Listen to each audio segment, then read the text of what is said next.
자, 우리 오늘 데살로니가 전서 이제 들어갑니다. 데살로니가 전서 가는데 저자부터 이렇게 가도록 하겠습니다. 데살로니가 전서는 저자가 누구냐?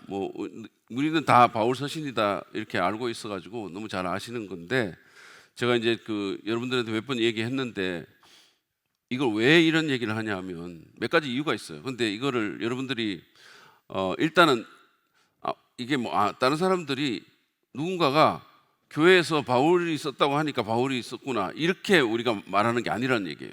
그러니까 이게 왜 바울이 썼다고 우리가 믿느냐 하면 그 나름대로의 어떤 근거가 있다는 거를 여러분들이 아시길 바랍니다. 이게 아무런 근거 없이 교회에서 누군가가 바울을 썼구나 그러니까 바울이 이렇게 말하는 게 절대 아니거든요. 그래서 그 사실을 좀 일단은 우리가 인식했으면 좋겠어서 제가 계속 이걸 하는 거예요. 그리고 또 누군가가 왜 너는 바울이 썼다고 믿어? 이렇게 하면 뭔가 좀 얘기해 줄 수 있는, 자세히는 모르더라도 얘기해 줄 수 있는 어떤 나름대로 우리가 논리를 갖고 있어야 되니까 그 정도 디펜스는 우리가 할 수 있어야 되니까 이걸 하는 겁니다. 자, 왜 우리가 이 바울 서신을 바울이 썼다고 하냐? 외적인 증거가 있는데요. 데살로니가 전서는 2세기에 마르키온이라는 사람이, 이 사람이 이제 뭐가 정경이냐? 지금 여러분이 알다시피 예수님이 십자가에 못 박혀 돌아가시고 나서 누가복음을 보면 많은 사람들이 이 예수님의 이 사건에 대해서 기록하려고 펜을 들었다라고 돼 있어요. 많은 사람들이. 근데 누가가 자기는 좀 더 자세하게 리서치를 해가지고 연구를 해가지고 순서대로 쓰려고 했다 이렇게 얘기를 했잖아요. 그러니까 그 당시에 많은 사람들이 뭔가 쓰려고 했던 사람들이 있다는 거예요. 그런데 1세기에 예수님의 제자들만 그랬던 게 아니고 계속해서 뭔가를 쓰는 사람들이 있었던 거죠. 글을 쓰는 기독교인들이 있었던 거예요. 그 중에 마르키온이라는 사람이 있었는데 이 사람은 이제 나중에 이단으로 정죄가 되긴 해요. 그렇지만 마르키온이 뭐가 정경인지, 왜냐하면 많은 글들이 나오니까. 복음서도 여러분들 알다시피 도마 복음이라는 것도 나오고 베드로 복음이라는 것도 나오고 막 이런 게 나오잖아요. 나왔거든. 1세기 때 나왔단 말이에요. 그러면 그게 과연 성경에 포함될 수 있는 건지, 이런 것들을 이제 사람들이 공동체에서 쓰기도 하고 인용하기도 하고 이런 일들이 있었는데, 이제 그런 가운데 마르키온이라는 사람이 이게 정경이다라고 정경 목록을 만드는데 그 중에 이 데살로니가 전서가 포함이 된다는 말씀이에요. 그 바울의 작품으로서. 그리고 무라토리 경전은 이거는 최초의 정경 목록이 담긴 문서예요. 무라토리라는 사람이, 안토니오 무라토리로 제가 기억하는데, 무라토리라는 사람이 이거를 발견한 거예요. 옛날 2세기 문서를 175년 주후 175년인가 그럴 거예요 아마. 그때 문서를 안토니오 무라토리라는 사람이 고고학적으로 발굴을 한 거예요. 거기 보니까 이게 정경이다라고 이 정경 목록이 거기 들어있는 거죠.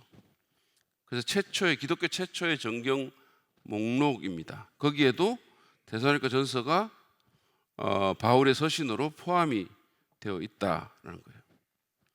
두 번째는 교부들입니다. 교부들.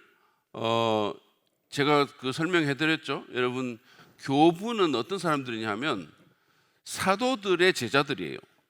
그리고 글을 남긴 사람들입니다. 그러니까 예를 들어서 예수님의 제자가 있죠. 예수님 제자가 요한이 있잖아요. 요한이 있는데 요한의 제자가 또 있을 거 아닙니까? 요한의 제자가 있고 또 그 제자의 제자가 있잖아요. 그런 사람들을 우리가 사도들의 제자들을 교부라고 얘기를 해요. 그 사람들을 사도적 교부 이렇게 말을 합니다. 사도적 교부 또는 속사도라고 말하기도 해요. 그런 사람들이 있었고, 좀 더 넓게 이제 좀 3세기, 4세기까지 넘어가면 어거스틴 같은 사람까지도 교부라고 우리가 얘기를 해요. 근데 지금 여기서 여러분들이 보는 이그나티우스, 폴리캅 이런 사람들은 사도들의 제자들이거든요. 그런 사람들은 속사도, 사도적 교부 이렇게 얘기해요. 그 사람들이 글을 남기는 겁니다. 그래서 1세기 말 2세기 이런 데 있었던 교부들이 그들이 편지를 쓰거나 글을 남겨요. 그 글에 보면 이 바울 서신을 인용을 합니다. 그들이 예를 들어서 뭐 이그나티우스가 빌립보로 저 기억이 나는데 하여튼 어디 편지를 쓴단 말이에요. 그 사람들도 편지를 쓰는 거예요.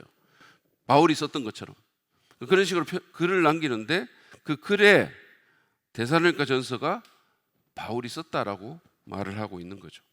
그래서 바울이 데살로니가 전서의 저자다라고 얘기를 하고 있습니다.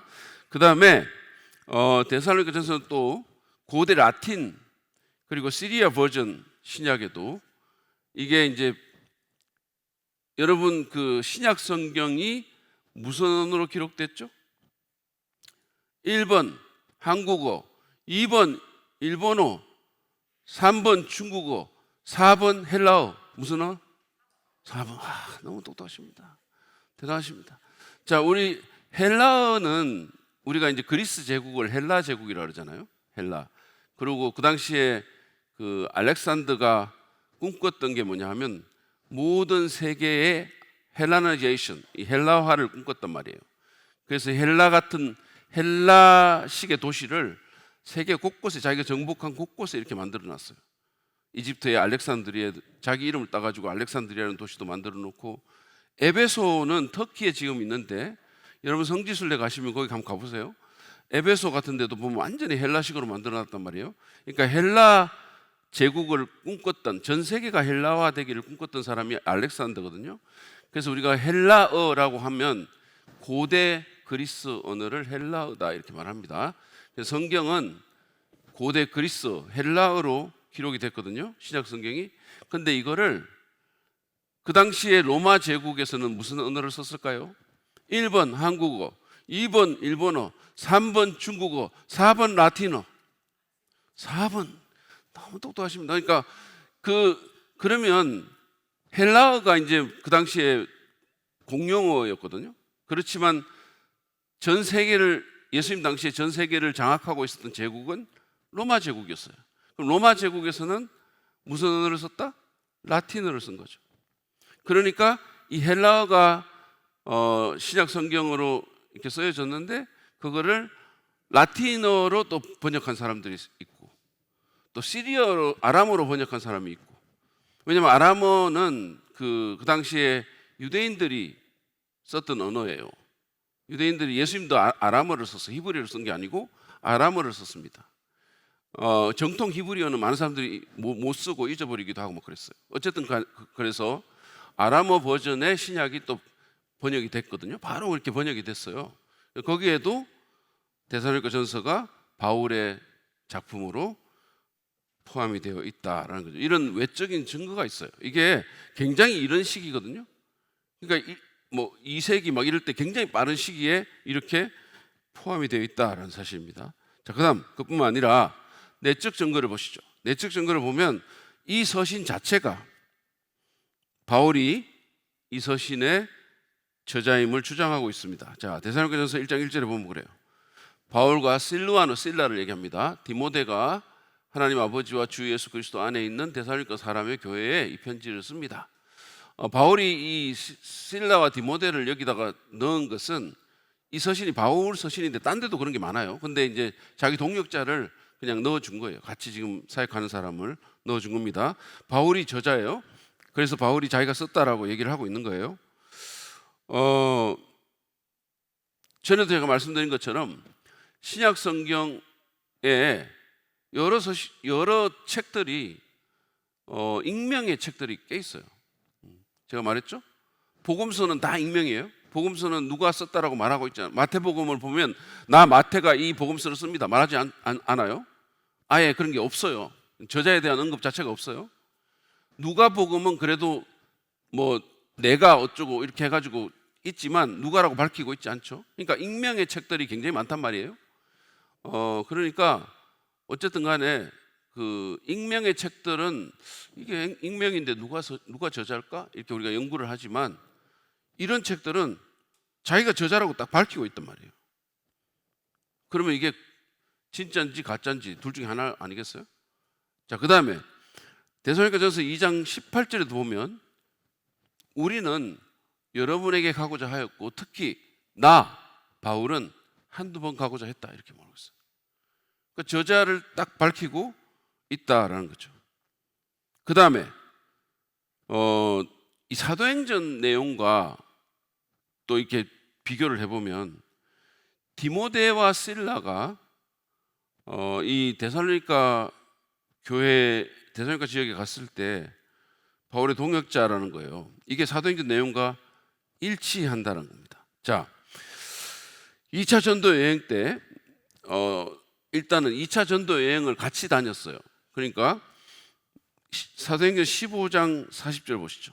바울은 실라를 택하고 신도들로부터 주님의 은혜가 함께 하기를 바라는 인사를 받고서 길을 떠났다. 안디옥 교회에서 2차 선교 여행을 갈 때 원래 1차는 누구하고 갔어요? 1차 1번 윤석호, 2번 허성구, 3번 박정혁, 4번 바나바. 4번 바나바.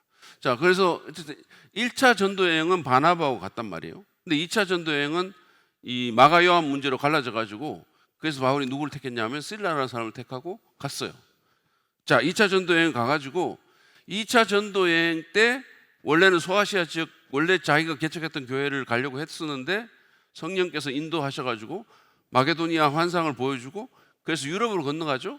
2차 전도 여행 때 최초의 유럽 교회가 세워진 거예요. 그래서 유럽에 처음 교회가 세워졌는데 그 교회가 무슨 교회다? 1번 사랑 믿는 교회, 2번 분당 우리교회, 3번 하나동산교회, 4번 빌립보 교회. 4번 빌립보 교회. 그러니까 여러분들 정답을 너무 잘 맞추시는 거예요. 어쨌든 간에 빌립보 교회가 최초로 세워진 유럽 교회예요. 그래서 그 빌립보 교회 갔다가 이제 내려와가지고 데살로니가 교회를 세웁니다. 어쨌든 그 2차 전도 여행인데 이때 실라라는 사람을 데리고 갔어요. 그리고 중간에 디모데가 합류를 하죠. 16장 1절 3절 보면 바울은 더베와 루스드라에도 갔다. 이게 갈라디아 지역이죠. 거기에는 디모데라는 제자가 있었는데 여기 이제 디모데를 이때 만나는 거예요. 그러니까 제가 아까 말씀드렸잖아요. 그러니까 1차 전도 여행 때 그 남쪽 갈라디아 지역의 교회들을 이제 개척을 했죠. 그래서 원래 바울의 의도는 2차 전도 여행 때 자기가 개척했던 그 교회를 가보고 싶었던 거예요. 왜냐하면 교회에 대한 마음이 있으니까. 그렇잖아요. 이렇게 목회자는 늘 교회를 생각하죠. 교회에 대한 마음이 늘 있는 거예요. 늘 교회 생각을 하고 사는 거죠. 그러니까 바울이 거기 가보고 싶은 거예요. 그래서 이제 가려고 했는데 그래서 갔어요. 가서 거기서 누구를 만났냐? 디모데를 만난 거예요. 그래서 이 디모데를 만나가지고 바울은 디모데가 거기 보세요. 자기와 함께 가기를 바랬다. 디모데라는 청년을 만났는데 이 디모데가 너무 괜찮은 청년이에요. 이 디모데가 정말 이렇게 포텐셜이 있고 열정이 있고 그래서 디모데를 데리고 가기를 원했던 거죠. 선교팀에 합류를 시키기를 원했어요. 그래서 바울은 그 지방에 사는 유대 사람들을 생각해서 디모데를 데려다가 할례를 행했습니다. 디모데는 그 혼혈이에요. 어머니는 유대인이고 아버지는 그리스 사람입니다. 근데 이 사람이 이제 혼혈이니까 잘못하면 이제 유대인들이 막 그것 때문에 시비를 할까봐 할례를 했어요. 할례를 행해가지고 그런 시비를 없애고 디모데를 자기 팀에 집어넣은 거죠. 그래서 이제 2차 전도 여행을 같이 갑니다. 그래서 실라와 디모데를 데리고 빌립보로 건너가가지고 빌립보, 데살로니가로 이렇게 내려오는 거죠. 그런데 이제 데살로니가전서 1장 1절에 보면 바울이 뭐라고 합니까? 내 동역자가 있는데 실루안과 디모데가 이렇게 얘기를 한 거죠. 그러니까 사도행전의 그 증언과 지금 데살로니가전서의 이 주장이 일치한다는 거죠. 그래서 결론적으로 내 외적인 증거를 고려할 때 데살로니가전서는 바울의 저작으로 보는 것이 합당하다는 겁니다. 그리고 오늘날 학계에서도 이 데살로니가전서의 바울 저작설은 뭐 거의 광범위하게 인정받고 있어요. 자, 그래서 이제 저자 문제를 우리가 언급을 했고요. 그러면 이 데살로니가전서라는 서신은 언제 어디서 기록됐냐? 이걸 한번 살펴보죠. 이것도 데살로니가전서의 기록 장소는 고린도라는 것에 대해서 거의 공통적으로 학자들이 인정합니다. 거의, 이거는 뭐 이견이 거의 없어요. 그래서 그러면 한번 보시죠. 근거를 한번 보시죠. 바울이 이 서신을 언제 기록했냐 하면 2차 전도 여행 중에 기록을 했어요. 자, 우리 그 2차 전도 여행 지도를 한번 보여주시죠. 지도를 보여주시면 여러분 아마 이게 잘 보이실지 모르겠는데 이거 그때 해보니까 잘 안 됐는데 안 보인다고 얘기했는데 한번 해볼까? 보이세요? 이게 빛이 이게 안 보이죠? 보이십니까? 안 보이죠? 이게 확실히 이 빛이 말이에요. 옛날에 우리가 스크린 했을 때는 그게 어두워가지고 요 빛이 통했어요. 근데 이게 밝은 빛이 확 비치니까 이게 안 되는 거야. 예수의 밝은 빛이 확 비치면 다른 빛들은 그냥 확 다 세상의 빛들이 쫙 사라지는. 아멘이죠? 아멘. 세상 영광이 빛나는 것 같잖아요. 세상 영광이 빛나는 것 같아요. 밝은 빛들이 많은 것 같아요. 뭐 우리가 막 스타라고 그러는 사람도 있잖아요. 엄청 막 공항에 나타나면 막 와 그러고 막 그러죠. 내가 공항 가면 아무도 안 그러잖아요. 근데 오늘 갈 건데 한번 아무도 안 그러는데 그런 사람들이 공항에 나타나면 뭐 난리죠. 막 사람들 막 뛰어다니고 막 비키세요 막 그러고 막 찍고 막 그러고 뭐 공항 패션 그러고 이게 제 공항 패션이에요. 자, 그런데 그 사람들 빛나죠. 뭐 세상 영광이 있고 올림픽 메달리스트도 그렇고 뭐 그런 게 있죠. 근데 주님의 그 진짜 영광에 비하면 다 사라진다. 게임이 안 된다. 그건 빛도 아니다. 빛도 아니다. 보이시죠? 자, 그래서 어쨌든 저기 보면 안디옥이라는 데가 있거든요. 안디옥에서 이렇게 위로 더베 루스트라 거쳐서 드로아라는 트로이입니다. 저게 트로이 목마로 알려진 저기서 빌립보로 건너갔다가 저 위에가 빌립보의 맨 꼭대기가 거기다가 밑으로 조금 내려오면 그 해변 지역에 데살로니가라는 곳이 있어요. 그래서 바울이 2차 전도 여행 때 데살로니가에서 교회를 세웁니다. 그리고 박해를 받아요. 그래서 그 바로 옆에 있는 게 베레아인데 베레아로 갔다가 진짜 가까워요. 제가 가봤는데 정말 가까워요. 그래가지고 베레아에서 저 밑으로 내려옵니다. 어디로 내려오냐? 아테네로 내려와요. 아테네로 내려왔다가 이제 고린도로 이동을 합니다. 근데 이 이동 과정이 사도행전 17장 18장에 보면 이렇게 쭉 나와 있어요.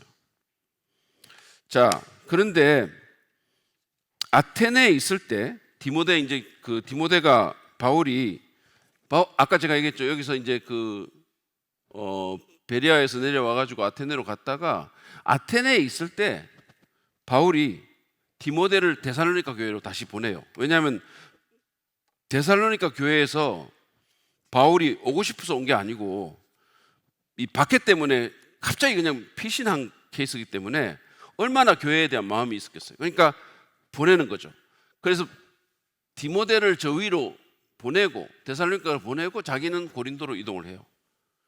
그래서 그 고린도에서 여러분 사도행전 17장 18장 이 내용 다 나옵니다. 고린도에서 누구를 만나냐 하면 그 아굴라와 브리스길라라는 부부를 만나요. 이 사람들이 이제 원래는 로마에 있다가 이쪽으로 오게 되는 거죠. 그래가지고 그 사람들이 장막 텐트 메이킹을 하는 사람이라 자기하고 직업이 같잖아요. 그래서 같이 이제 일을 하게 돼요. 그래서 이 아굴라 브리스길라 부부를 고린도에서 만나가지고 바울이 그 자기 동역자가 돼가지고 같이 이제 일을 하게 되거든요. 근데 이 즈음에 디모데가 데살로니가에서 돌아옵니다. 그래서 바울에게 와요. 고린도에 와요. 그래가지고 디모데가 그 데살로니가 교회의 상황을 보고를 합니다. 그래서 이걸 듣고 바울이 데살로니가 교회에 편지를 쓴 것으로 보입니다. 자, 데살로니가전서 3장 1절부터 2절 그리고 6절을 한번 보세요. 우리는 참다 못하여 우리만 아테네에 남아있기로 하고 지금 아까 제가 얘기했죠? 지도 없네. 어쨌든 그 지도를 생각해 보세요. 그러니까 베레아에서 이렇게 아테네로 내려왔잖아요. 아테네로 내려왔는데 참다 못해서, 왜냐하면 데살로니가 교회가 너무 생각이 나는 거야. 그래서 참다 못해서 우리만 아테네에 남아있기로 하고 우리의 형제요 그리스도의 복음을 전하는 하나님의 일꾼인 디모데를 여러분에게 보냈습니다. 그런데 지금 디모데가 여러분에게서 우리에게로 돌아와서 여러분의 믿음과 사랑의 기쁜 소식을 전하여 주었습니다 그랬어요. 자, 자기가 보냈을 때는 아테네에 있을 때 보냈어요. 그런데 지금 디모데가 거기 갔다가 돌아왔는데, 이때는 이 장소가 여기 안 나오는데 어디냐면 고린도예요. 고린도에 있을 때 디모데가 돌아옵니다. 자, 왜냐하면 그걸 어떻게 알 수 있냐면 사도행전 18장 1절을 보세요. 그 뒤에 바울은 아테네를 떠나서 고린도로 갔다. 고린도로 갔죠. 실라와 디모데가 마케도니아에서, 마케도니아가 어디다? 마케도니아, 일본, 경기도.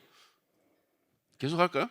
자, 마케도니아는 데살로니가가 마케도니아의 수도예요. 그러니까 이제 여러분들이 성경에 보면 아가야라는 게 나와요. 아가야는 제가 우리 딸내미를 부르는 건데, 아가야가 주입니다. 주. 로마가 주로 이렇게 편성을 해놨잖아요. 그러니까 성경에 보면 아시아 뭐 이렇게 나와. 아시아는 여러분들 성경을 읽으면서 내가 아시아에 갔는데 바울이 그렇게 말하거든요. 그걸 읽으면서 바울이 태국에 갔나? 이렇게 생각하는데 그게 아닙니다. 바울이 말하는 그 아시아는 지금으로는 터키 지역이에요. 소아시아라고 그러죠. 아시아 마이너. 그러니까 터키 지역, 그러니까 로마가 주로 이렇게 편성을 많이 해놨어요. 그래가지고 아시아가 있고, 그 다음에 그리스 북쪽이 마케도니아 주고, 그 아래쪽, 그러니까 고린도, 아테네 이런 데가 아가야 주예요. 그래서 바울이 지금 아테네에 왔잖아요. 그러니까 아테네에 와서 지금 아가야 주로 내려온 거죠. 아가야로 내려와가지고, 그래가지고 실라와 디모데는 어디로 갔다? 마케도니아로 간 거예요. 마케도니아의 수도가 데살로니가니까. 그래서 실라와 디모데가 마케도니아에서 내려왔다 이렇게 돼 있잖아요. 어디 있을 때? 고린도 있을 때. 그래서 우리가 아는 거예요. 바울이 아테네에서 실라와 디모데를 그쪽으로 보냈고, 이 고린도로 옮겨왔을 때 그들이 돌아왔다는 거예요. 그래서 바울은 오직 말씀을 전하는 일에만 힘을 쓰고 예수가 그리스도이심을 유대 사람들에게 밝혀 증언하였다 그랬어요. 또 말합니다. 그리스도는 예수님의 성이 아니에요. 그리스도는 타이틀입니다. 왕, 메시아, 그런 뜻입니다. 어쨌든 그렇게 우리가 알 수가 있죠. 그러니까 장소는 바울이 디모데를 보내가지고 데살로니가로 아테네에 있을 때, 그리고는 자기는 고린도로 갔는데 디모데가 데살로니가 갔다가 고린도에 있는 바울에게 합류를 해요. 그래가지고 데살로니가 교회의 소식을 전해줘요. 그 소식을 듣고 편지를 쓰는 거죠. 그래서 고린도 교회 고린도에서 썼다. 그 다음에 기록 연도는 그럼 어떻게 되냐? 기록 연도를 보면 바울이 고린도에 얼마나 있었냐면 1년 6개월을 있어요. 1년 6개월 오래 있습니다. 그러니까 에베소에 한 3년 정도 있었고, 아마 그 다음으로 길게 있었던 게 고린도 같아요. 그러니까 한 1년 6개월 동안 고린도에 있으면서 가르쳤어요. 꽤 긴 기간 동안 이 고린도에 머물면서 이제 가르치고, 그러니까 편지를 쓸 만한 충분한 시간이 있었겠죠. 자, 사도행전 18장 11절 우리 같이 한번 읽겠습니다. 시작. 바울은 그들 가운데서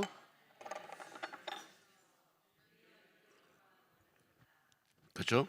하나님 말씀을 가르치면서 1년 6개월 동안 머물렀어요. 자, 그러면 이제 갈리오 총독이라는 사람이 나옵니다. 갈리오 총독과 바울의 고린도 사역을 이제 이 연대기적으로 한번 비교를 해보자는 거예요.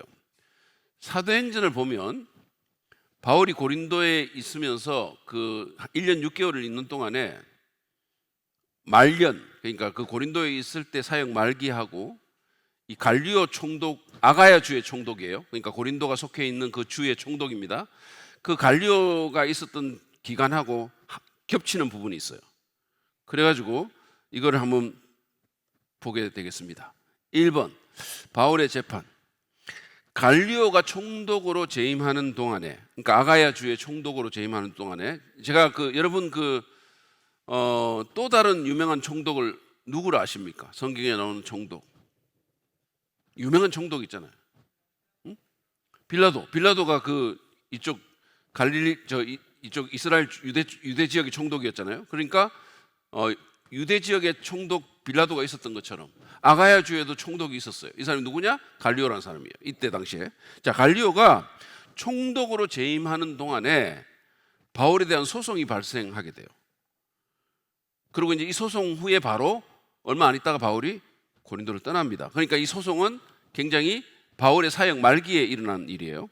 자, 사도행전 18장 12절 13절을 보시죠. 갈리오가 아가야 주 총독으로 있을 때 유대 사람이 한패가 돼서 바울에게 달려들어 그를 재판장으로 끌고 가서 이 사람은 법을 어기면서 하나님을 공경하라고 사람들을 선동하고 있습니다라고 말했다, 이렇게 말했죠. 그러니까 이제 여기서 우리가 분명히 알 수 있는 것은 뭐냐 하면 갈리오가 아가야 주 총독으로 있을 때 바울이 고린도에 있었다라는 것을 알게 되고, 그것도 바울이 고린도에 있는 말기에 갈리오가 총독이었다라는 것을 알게 돼요. 그러면 이 갈리오가 언제 그러면 총독을 했냐? 이게 고고학적 자료로 밝혀진 거예요. 그래서 여러분 노트에 보면 그 돌 같은 게 하나 있죠. 거기 뭐 글자가 쓰여진 돌이 있죠. 자, 이게 뭐냐 하면 그 델포이 비문이라고 일컬어지는, 이게 이제 또는 갈리오 비문이라고 말하기도 해요. 이게 델포이 비문이라고 말하는 것은 이 돌이 그리스의 델포이 지역에서 발견됐기 때문에 그렇게 부르는 거고, 갈리오 비문이라고 부르는 것은 이 안에 갈리오에 대한 내용이 있기 때문에 그렇게 부르는 겁니다. 어쨌든 뭐 양쪽으로 부를 수 있는데, 이게 20세기 초에 그리스 델포이의 아폴로 신전에서 발견이 됐어요. 고고학적으로.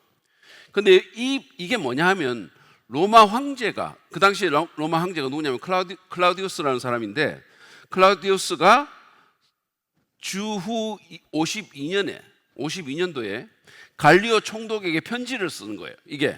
그래서 이 편지 9조각이 여기에 발굴이 된 겁니다. 근데 여기에 뭐가 적혀 있냐면 갈리오의 재임 기간이 적혀 있어요. 그 재임 기간이 언제냐 하면 주후 51년부터 52년 사이예요. 주후 51년부터. 그러니까 갈리오가 아가야 주의 총독을 2년을 했는데 주후 51년부터 52년간 여기에 있었다라는 거예요.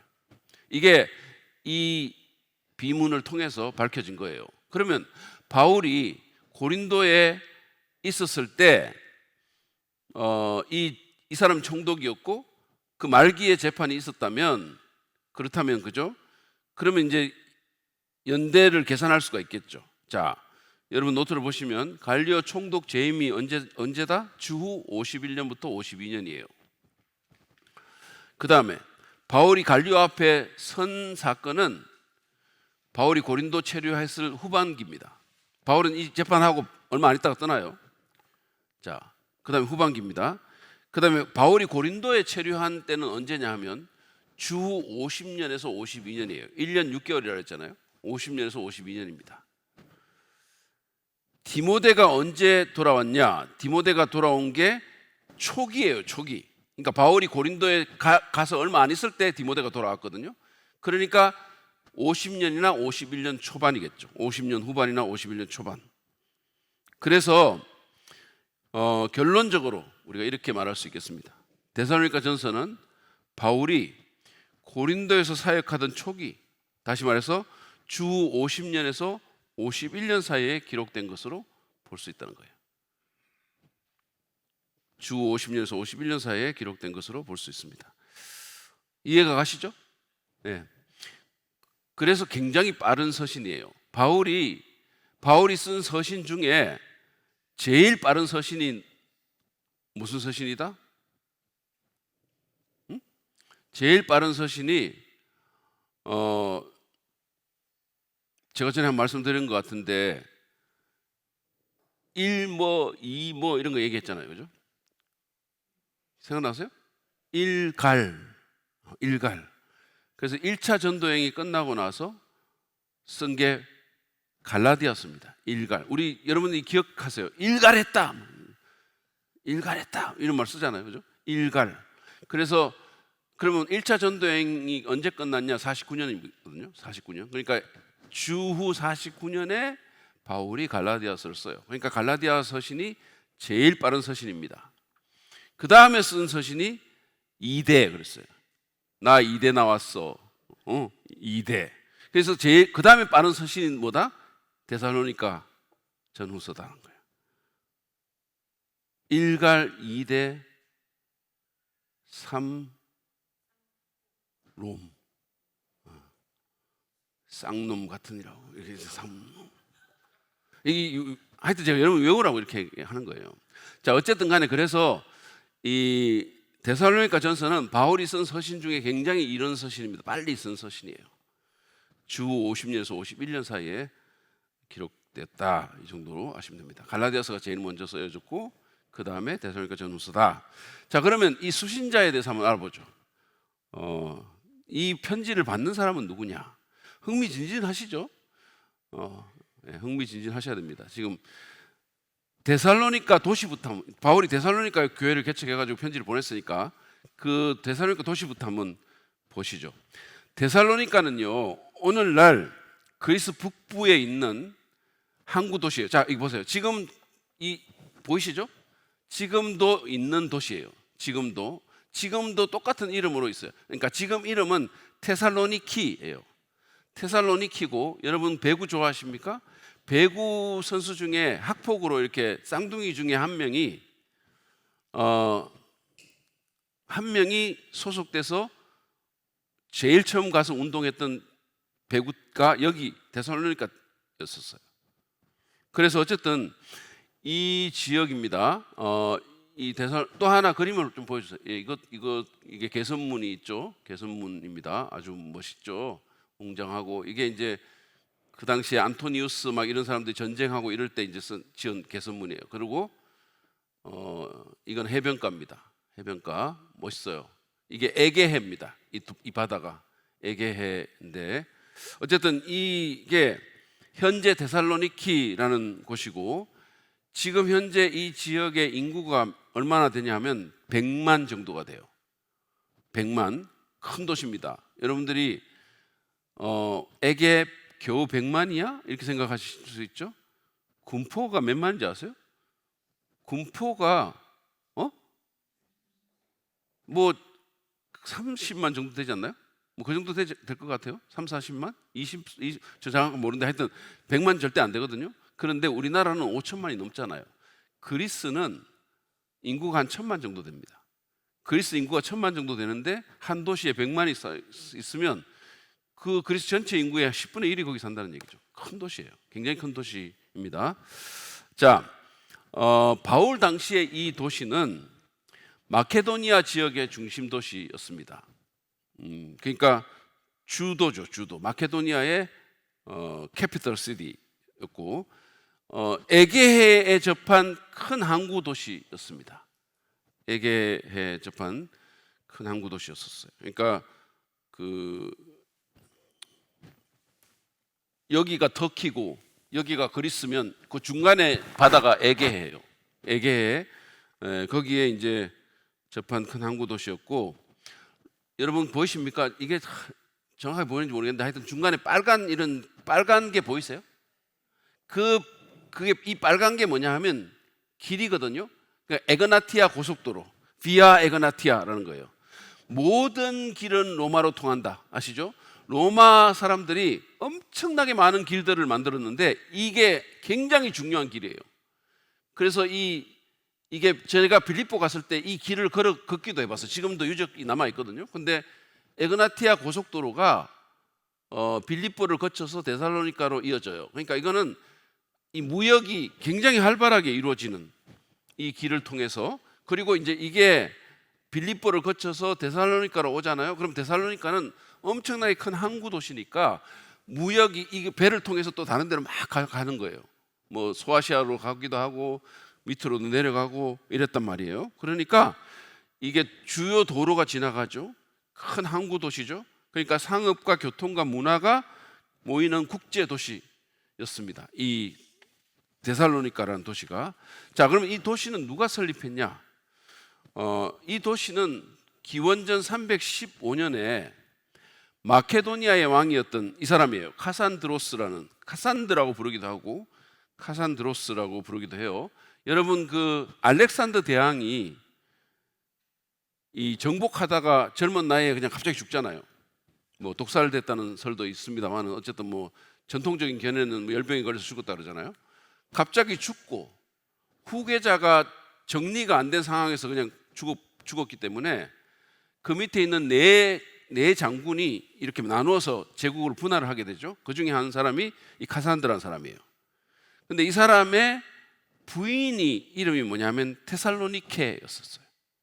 자기 부인의 이름을 따라서 이 도시 이름을 지었습니다. 마케도니아 지역을 담당하고 있었던 왕이었었어요. 알렉산더 이후에.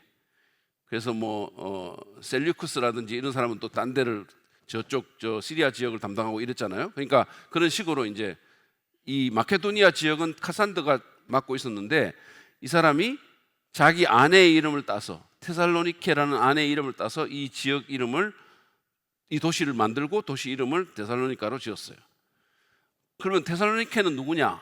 테살로니케는 왜 이렇게 하나도 궁금하지 않은 걸 목사님이 자꾸 말을 하나 이렇게 생각할 수 있는데 테살로니케가 누구냐 하면 1번 이재기 목사님의 동생, 뭐 2번 윤석호 목사님 동생, 3번 알렉산더 대왕의 이복 동생. 말할 가치도 없다 이렇게 지금. 이 테살로니케는 누구냐면 알렉산더 대왕의 이복 누이였습니다. 이복 동생이었어요. 그러니까 알렉산더 대왕의 이복 동생과 카산드로스가 같이 부부가 된 거죠. 그래서 자기 부인의 이름을 따서 이 도시를 짓습니다. 자, 이 도시는 로마 시대의 중요한 도시였었어요. 바울 시대의 이 도시는 로마 지역의 행정 중심지고 제가 말했죠. 마케도니아의 수도였고 그 다음에 자유도시, 프리시티였었어요. 이게 뭐냐 하면 자치권을 가지고 통치하는 도시였었어요.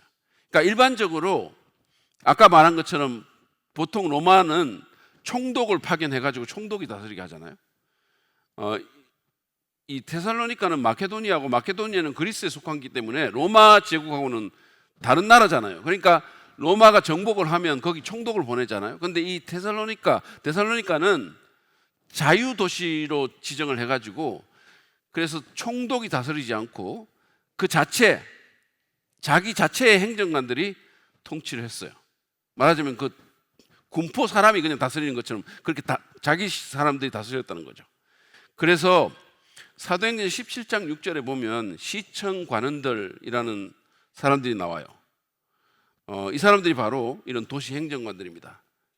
그런 사람들이 다스렸어요. 자체 행정관들이 자기 도시를 다스리는 그런 도시였다라는 겁니다. 그 다음에 종교와 문화를 보면 데살로니카는 유명한 철학자를 배출을 해요. 유명한 철학자 아리스토텔레스라는 사람을 배출합니다. 그걸로 유명해요.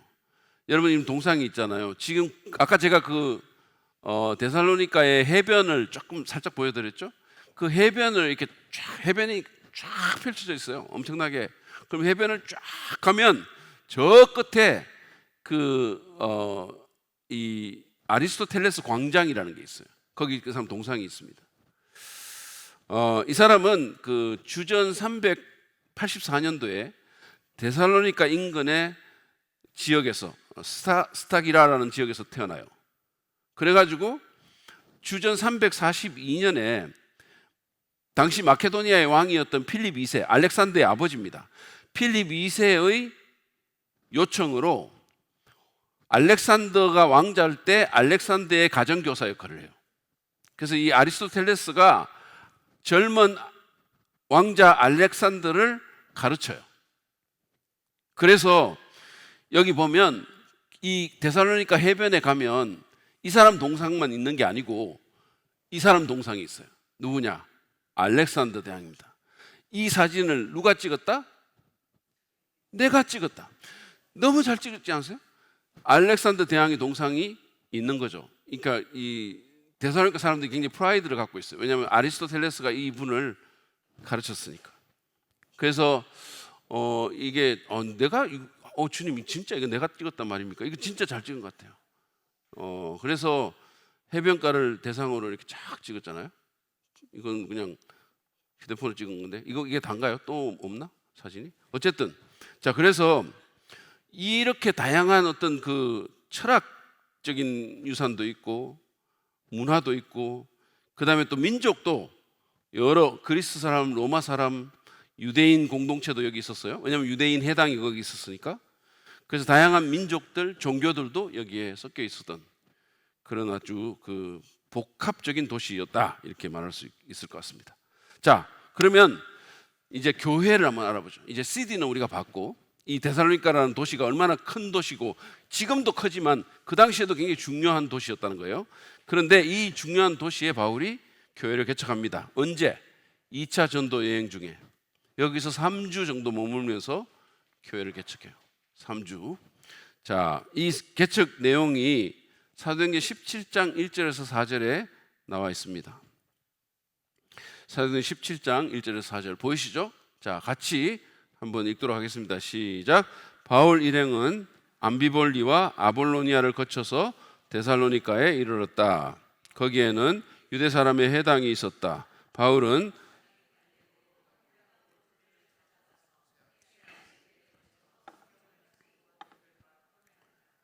그는 그리스도께서 반드시 고난을 당하시고 죽은 사람들 가운데서 살아나셔야 한다는 것을 해석하고 증명하면서 내가 여러분에게 전하고 있는 예수가 바로 그 그리스도이십니다 하고 말하였다. 그들 가운데 몇몇 사람이 승복하여 바울과 실라를 따르고 또 많은 경건한 그리스 사람들과 적지 않은 기부인들이 그렇게 하였다 그랬어요. 자, 여기 이제 바울이 빌립보에서 암비볼리와 아볼로니아라는 것을 거쳐서 여러분 성지순례 가면 여기 다 거쳐요. 거쳐서 데살로니가로 갔습니다. 거기에 유대 사람의 해당이 있었다 그랬어요. 그 말은 유대인들이 많다는 뜻이에요. 빌립보에서는 유대인들 해당이 없어가지고 그냥 강가로 갔잖아요. 기도 처소가 있는가 싶어서 강가로 갔고, 그러니까 빌립보에서는 유대인들이 별로 없었고 데살로니가는 유대인 해당이 있을 정도로 유대인들이 많았단 말이에요. 자, 그래가지고 해당으로 들어가서 바울이 성경을 갖고 그들과 토론했다 그랬는데 이 성경이 무슨 성경이냐면 구약 성경이에요. 왜냐하면 이때는 신약 성경이 없었으니까 구약 성경을 갖고 유대인들하고 토론을 하는데 뭘 토론한다? 예수가 메시아다라는 것, 예수가 구약에서 예언된 죽었다가 다시 사신, 그래서 구약 성경을 봐라. 거기 보면 그리스도가 반드시 고난 당했다가 죽은 사람들 가운데서 살아나는 게 여기 있지 않냐라고 바울이 보여준 거예요. 이사야서 53장 이런 걸 들이밀면서 보여준 거죠. 그래서 해석하고 증명하면서 내가 여러분에게 전하는 그 예수가 바로 그리스도입니다. 다시 말하면 메시아입니다. 여러분이 그토록 기다렸던 메시아가 바로 예수님입니다. 이렇게 말한 거예요. 그래서 많은 사람들이 승복했다고 그랬어요. 많은 유대인들이 예수를 믿었어요. 유대인들만 믿은 게 아니고 많은 경건한 그리스 사람들, 이 경건한 그리스 사람들은 여러분들이 이방인들에 대해서 신약 성경에서 특히나 이 사도행전 같은 데서 경건한이라고 붙어 있는 사람들은 어떤 사람들이냐면 유대교로 기이한 사람들이에요. 자기는 그리스 사람인데, 자기는 로마 사람인데 내가 유대교로 기이했다. 고넬료가 그 중에 한 사람이고, 이 사람들도 경건하다는 표현이 붙어 있는 사람들은 유대교로 기이한 사람들이에요. 그러니까 이 사람은 유대인 해당에 왔지. 그러니까 많은 유대인들이 회심하고, 그 다음에 유대교로 회심한 그리스 사람들이 회심하고, 적지 않은 기부인들, 그리스 기부인들이 그렇게 했다 그랬어요. 그래서 이게 데살로니가의 교회가 세워진 겁니다. 자, 그런데 이렇게 사역이 잘 진행이 되면 좋은 일만 있으면 얼마나 좋겠어요? 그런데 사역에는 좋은 일만 있지 않죠. 그래서 박해가 있게 됩니다.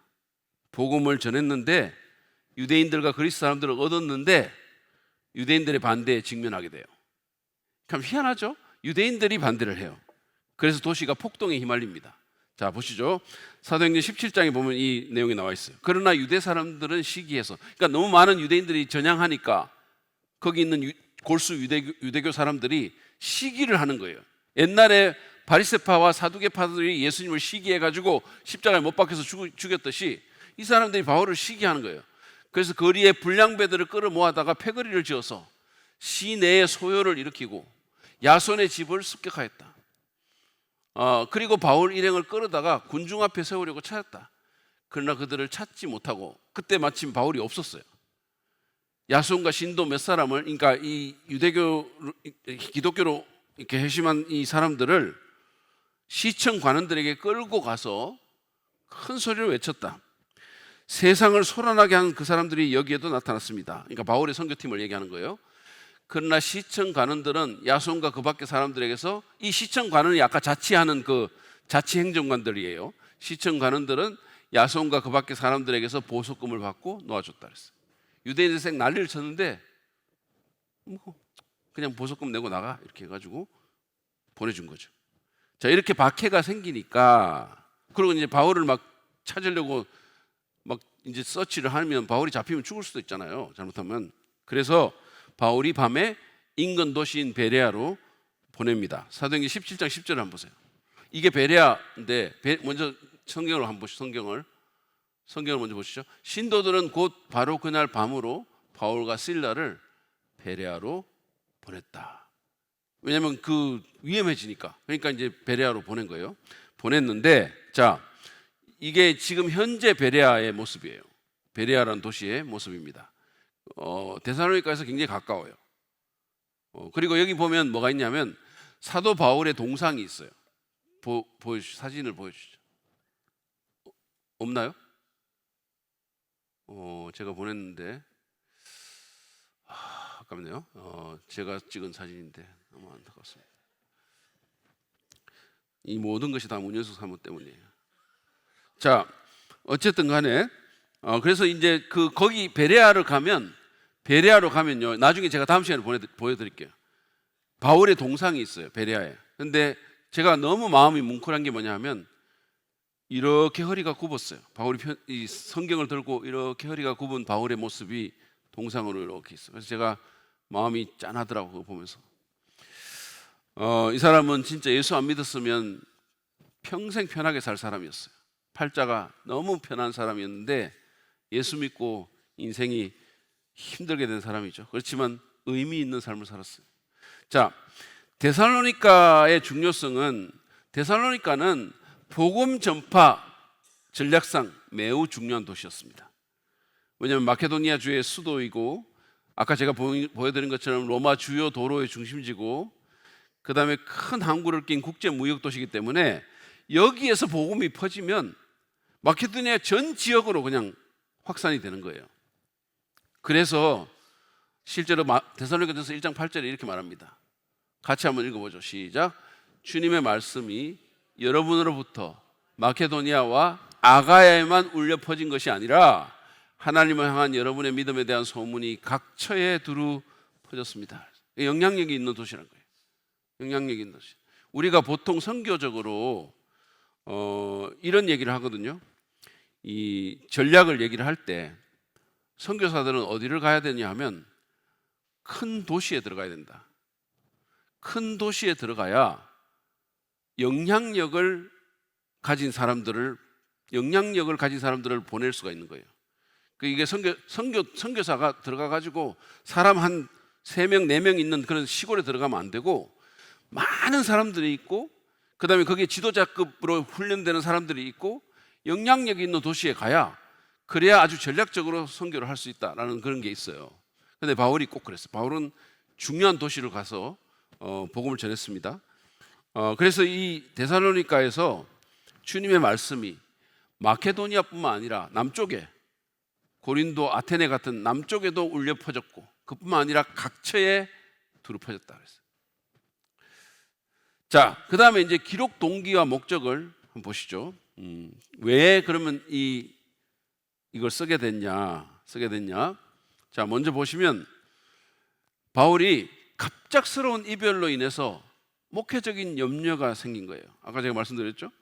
바울은 데살로니가 사역을 하다가 박해로 인해서 갑자기 사역이 이제 중단되고 떠나야 됐던 상황이잖아요. 그러니까 자기가 생각했던 것만큼 충분히 성도들을 양육을 못했어요. 그러니까 믿음이 흔들리지 않을까 걱정이 된 거예요. 그래서 이 목회적인 염려가 편지의 출발점이 된 겁니다. 여러분, 지금 여기 교육자들 계시고 목자님들 계시죠?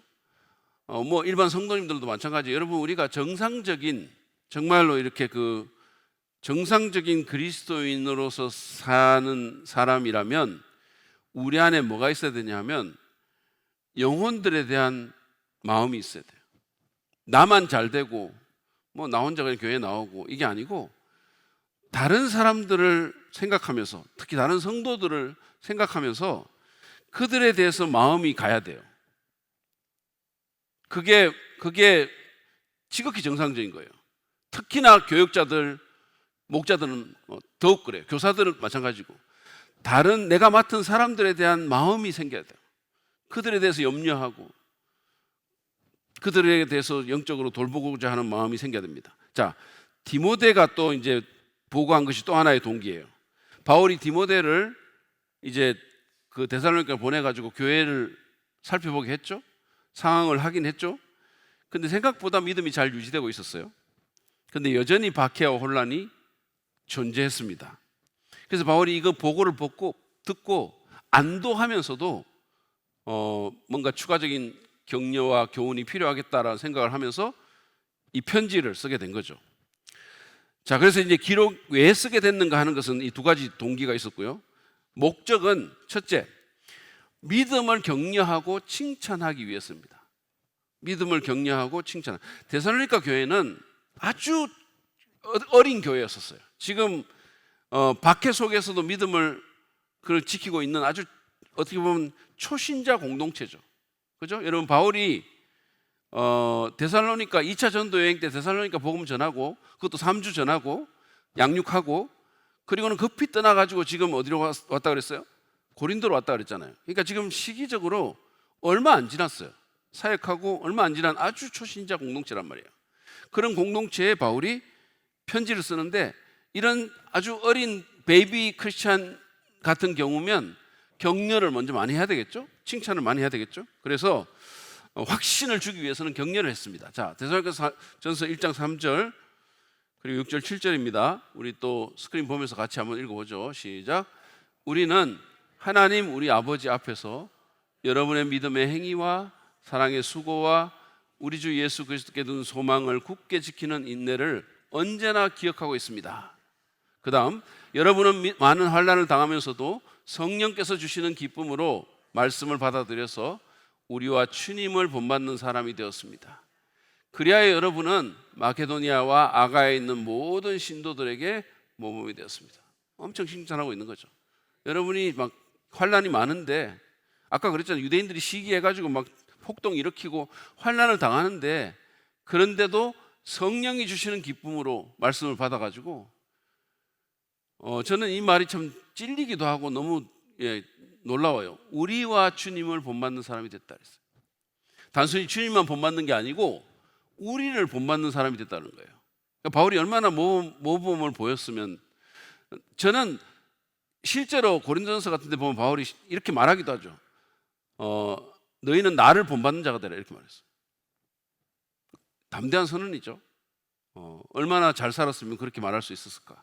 어쨌든 간에 그래서 이 사람들이 그렇게 됐기 때문에 이 초신자 공동체가 마케도니아와 아가야에 있는 모든 성도들에게 모범이 된 거예요. 그리스에 있는 모든 교회들에게 모범이 됐다는 거죠. 자, 두 번째 목적은 환난 속에서 흔들리지 않도록 하기 위해서입니다. 성도들이 계속 박해를 받고 있다고 그랬잖아요. 그래서 바울이 고난은 이상한 게 아니야. 고난은 신앙의 일부야. 이거예요. 나도 예수 믿고 나서 고난 받고 있어. 나도 예수 안 믿었으면 정말 스타가 돼가지고 정말 막 그 이스라엘의 막 차세대 지도자로 막 내가 엄청나게 이름 떨치고 있었을 텐데 나도 지금 고난 받고 있어. 그래서 고난 속에 믿음을 유지하라고 말을 합니다. 자, 데살로니가전서 3장 3절에서 4절이에요. 아무도 이러한 온갖 환난 가운데서도 흔들리지 않게 하려는 것입니다. 여러분도 아는 대로 우리는 이런 환난을 당하게 되어 있습니다. 이렇게 있어요. 여러분, 이상하게 생각하지 말라는 거예요. 이상하게 생각하지 마라. 예수 믿고 나서 어려움이 있으면 그건 이상한 게 아니라는 거예요. 우리는 어떻게 생각하냐면 예수 믿으면 잘 돼야 된다고 생각해요. 세상적으로 잘 되고 예수 믿는데 뭐 일도 잘 풀리고 그래서 이게 환난이 오면 시험 받고 아니 왜 이러지 이렇게 생각하는데 바울은 그건 너무 당연한 거야 이렇게. 환난 당하게 돼 있어 이렇게. 그걸 이상하게 생각하면 안 돼 이렇게 말하는 거예요. 그러니까 우리가 예수 믿고 세상적으로 잘 되는 것을 바라서 그렇게 예수 믿으면 반드시 실망합니다. 환난 당하게 돼 있다 그랬어요. 이 환난의 물론 형태는 여러 가지가 있겠지만, 자, 그다음에 이렇게 말합니다. 우리가 여러분과 함께 있을 때 장차 우리가 환난을 당하게 되리라는 것을 여러분에게 미리 말했다 그랬어요. 과연 그렇게 되었고 여러분은 그것을 알고 있습니다. 바울은 좋은 말만 안 했어요. 사람들한테 좋은 말 하면서 뭐 예수 믿으면 모든 일이 잘 풀리고 침대로 장식된 그런 장미로 장식된 침대에서 자게 될 거고 이러지 않았어요. 환난 당하게 될 거라고 미리 말도 했다 그랬어요. 우리도 지금 그렇게 하고 있고 여러분도 당하고 있다 그랬어요. 이상하게 생각하지 말라. 이상한 게 아니라는 겁니다. 자, 그래서 이거를 좀 격려하고 환난 당하니까 얼마나 힘들어. 그렇지만 그게 정상이야. 이겁니다. 견뎌. 제가 달라신학교에서 공부할 때 1학년 때 진짜 힘들었거든요.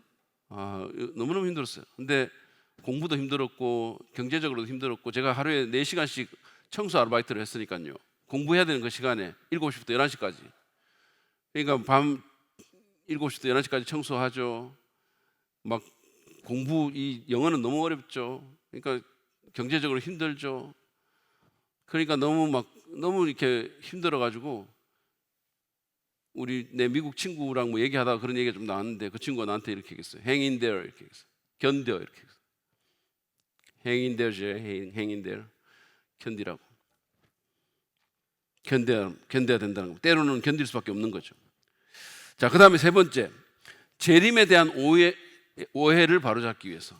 이 재림이 아니고 그 재림입니다. 데살로니가 교회의 가장 큰 문제 가운데 하나가 뭐냐면 예수님의 재림에 대한 혼란이었었어요. 이 사람들은 이미 죽은 성도가 어떻게 되는 건지, 예수님은 언제 오는 건지, 이런 거에 대해서 좀 혼란 가운데 있었어요. 그래서 바울이 이 재림에 대한 신앙을 올바르게 정리해서 그들의 종말론적인 불안을 좀 해소하려고 했었어요. 자, 한번 보시죠. 형제자매 여러분, 우리는 여러분이 잠든 사람의 문제를 모르고 지내는 것을 원하지 않습니다. 여러분은 소망을 가지지 못한 다른 사람들과 같이 슬퍼하지 않아야 할 것입니다. 우리는 예수께서 죽으셨다가 살아나신 것을 믿습니다. 이와 같이 하나님께서 예수 안에서 잠든 사람들도 예수와 함께 데리고 오실 것입니다. 자, 그래서 이제 잠든 사람, 여기서 말하는 잠든 사람은 죽은 사람이에요. 예수 믿고 죽은 사람들, 크리스찬들로서 세상 떠난 분들, 이런 분들의 문제를 알아라는 거예요. 그래서 소망이 없는 다른 사람들처럼 슬퍼하지 말라는 거예요. 절망적으로 슬퍼하지 말라는 뜻입니다. 예수 믿는 사람들도 사랑하는 사람이 세상을 떠나면 슬퍼요. 그렇지만 소망 없는 사람들처럼 슬퍼해서는 안 된다는 거예요. 왜? 주님이 다시 오시고 그들이 일어날 거니까.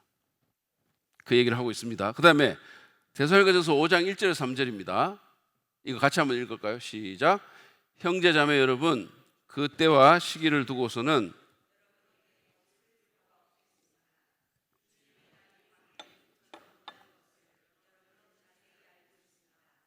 사람들이 평안하다 안전하다 하고 말할 그때에 아기를 뵌 여인에게 해산의 진통이 오는 것과 같이 갑자기 멸망이 그들에게 닥칠 것이니 그들은 피하지 못할 것입니다. 주님의 날이, 이 주님의 날이라는 것은 여기서는 기본적으로 이제 예수 그리스도의 그 재림을 얘기하는 거죠. 그 주님의 날이 밤에 도둑처럼 온다 그랬어요. 그래서 믿지 않는 사람들이 이거를 피하지 못할 거다 이렇게. 그러니까 분별력 갖고 살아라. 깨어서 살아라. 주님이 언제 오실지 모르니까 깨어서 살아라 이렇게 얘기했어요. 여러분 있잖아요. 주님이 내일이라도 오실 수 있어요.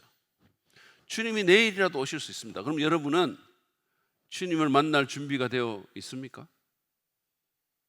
사랑하는 주님, 나를 위해서 십자가에 못 박혀서 생명을 내어주신 그 주님을 우리가 만날 준비가 되어 있습니까? 물론 우리는 구원받았으니까 천국에서 영혼을 보내겠죠. 그렇지만 정말 내가 주님을 기쁨으로 사랑으로 만날 수 있을까요? 그건 준비하고 살아라는 거죠. 깨어 준비하고 살아라는 겁니다. 이 세상에 너무 미련두지 말고. 자, 그 다음에 네 번째, 거룩한 삶을 건면하기 위해서. 바울은 신앙이 단순한 믿음이 아니고 삶의 변화로 이어져야 된다라고 강조합니다. 성적인 순결, 사랑의 실천, 건면한 생활, 이런 것들, 윤리적이고 실천적인 신앙을 강조했어요. 자, 데살로니가전서 4장 3절, 다음번에도 우리가 할 거니까 제가 간단히 읽고 넘어갈게요. 하나님의 뜻은 여러분이 성결하게 되는 것입니다. 이거 분명히 말하고 있어요. 하나님의 뜻은 우리가 거룩하게 되는 거예요. 하나님의 뜻이 우리가 구원받았으니까 우리 멋대로 살아도 된다는 것이 아니고, 하나님의 뜻은 구원받은 성도가, 여러분은 구원받은 성도예요. 데살로니가 성도입니다. 하나님의 뜻은 구원받은 성도가 성결하게 되는 거예요. 문하라는 이름으로 그냥 세상 사람들이 사는 것처럼 성적인 타락 가운데 있지 말고 성결하게 되는 거라고 했어요. 여러분은 음행을 멀리하여야 됩니다. 그랬어요. 혼전에 또는 결혼한 후에도 배우자가 아닌 사람과 성적인 관계를 하는 이런 것들을 포함한 모든 것들이 음행에, 우리가 보는 것 뭐 이런 것들이 다 음행의 범주에 들어가잖아요. 그 멀리해라 그랬어요. 멀리해라. 교우들에 대한 사랑을 두고서는 여러분에게 더 쓸 필요가 없겠습니다. 여러분이 모든 형제 자매들이 그것을 실행하고 있기 때문입니다. 우리는 여러분이 더욱더 그렇게 하기를 권면합니다. 그리고 우리가 여러분에게 명령한 대로 조용하게 살기를 힘쓰고 자기 일에 전념하고 자기 손으로 일을 하십시오. 문제 일으키지 말고 자기 일에 열심히 해라는 거예요. 예수 믿는 사람이 쓸데없이 남들에게 부담이 되는 인생 살지 말라는 겁니다. 책임감을 갖고 살아라는 거예요.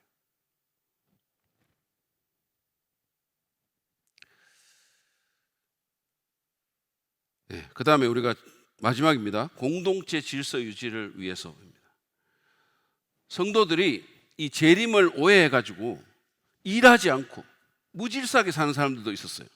그래서 바울이 이렇게 말합니다. 데살로니가전서 5장 14절이에요. 형제 자매 여러분, 여러분에게 권고합니다.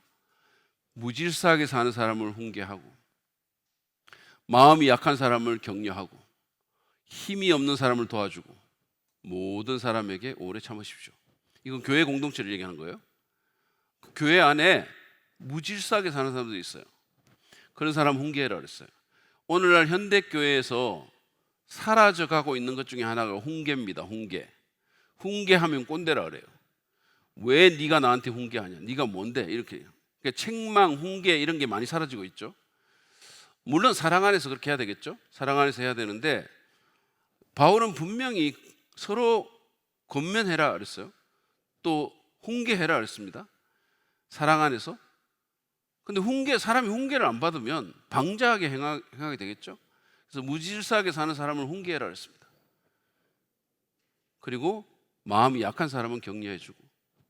그래서 공동체적으로 서로 격려하면서 도와주면서 질서 있게 살아가라라고 말을 합니다. 정말 세상 사람들이, 안 믿는 사람들이 볼 때 이 교회 공동체가 아름답고 건강한 교회 공동체가 될 수 있도록 그렇게 서로를 돌아보면서 살아라라고 얘기를 하고 있습니다.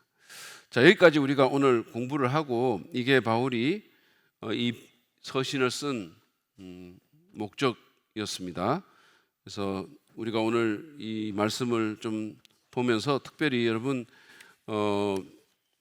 사도 바울의 그 마음을 우리가 좀 헤아리면서 우리도 교회를 생각하면서 또 내가 돌보아야 될, 또는 나보다 어리거나 영적으로 아직 미숙한 그런 성도들, 또 내 주변에 하나님 두신 그런 사람들을 보면서 믿음을 좀 격려하고 또 거룩한 삶도 권면하고 내가 정말 이렇게 도와주고 돌아보는, 그래서 공동체를 세우는 그런 삶을 살 수 있기를 바란다고 기도하며 주님 앞에 나가는 시간을 좀 가지면 좋겠습니다. 오늘 말씀을 우리가 생각하면서 하나님 저를 우리 사랑받는 교회에 이렇게 두시고 또 인도해 주셨으니 하나님 제가 정말 사람들을 돌아보고 섬기고 또 격려하고 권면하면서 교회를 잘 세우며 사는 그런 삶이 될 수 있도록 축복해 주옵소서.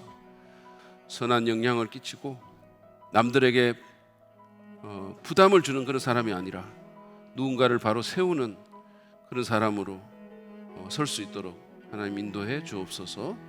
우리 그런 마음으로 이 시간 함께 기도하며 주 앞에 나아갑니다.